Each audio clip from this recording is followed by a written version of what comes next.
കൃത്യനിർവഹണത്തിനിടയിൽ മരണം കീഴടക്കിയ ആദ്യത്തെ മലയാളി പത്ര ഫോട്ടോഗ്രാഫറായിരുന്നു വിക്ടർ ജോർജ്.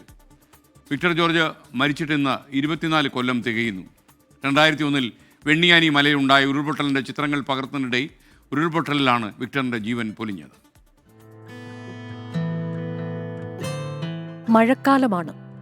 ഇടമുറിയാതെ പെയ്യുന്ന ഇടവപ്പാതി.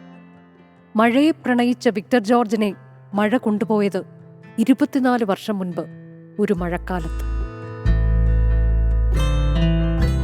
2001 ജൂലൈ 9 ഇടുക്കിയിലെ വെണ്ണിയാനി മലയിലുണ്ടായ ഉരുൾപൊട്ടലിന്റെ ചിത്രങ്ങളെടുക്കാൻ പോയതായിരുന്നു Malayala Manorama chief ഫോട്ടോഗ്രാഫറായിരുന്ന Victor George. മഴയുടെ രൗദ്രഭാവങ്ങൾ പകർത്തവെയാണ് വീണ്ടും ഉരുൾപൊട്ടിയത്. ഓടിമാറാനുള്ള ഒപ്പമുള്ളവരുടെ മുറവിളികൾ വിക്ടർ കേട്ടുകാണില്ല. 2 നാൾ നീണ്ട തെരച്ചിലിനു ശേഷം മണ്ണിൽ ഉയർന്നു നിന്ന ഒരു കരതലത്തിൽ വിക്ടർ കണ്ടെത്തപ്പെട്ടു. നിക്കോൺ F1 ക്യാമറയുടെ സ്ട്രാപ്പ് അപ്പോഴും വിക്ടറിന്റെ കഴുത്തിലുണ്ടായിരുന്നു. ഇംഗ്ലീഷ് സാഹിത്യ ബിരുദധാരിയായ വിക്ടറിന്റെ ക്യാമറ കണ്ടതെല്ലാം കവിതകളായിരുന്നു. ചിലത് ഹൃദയം നുറുങ്ങുന്ന കാഴ്ചകളും.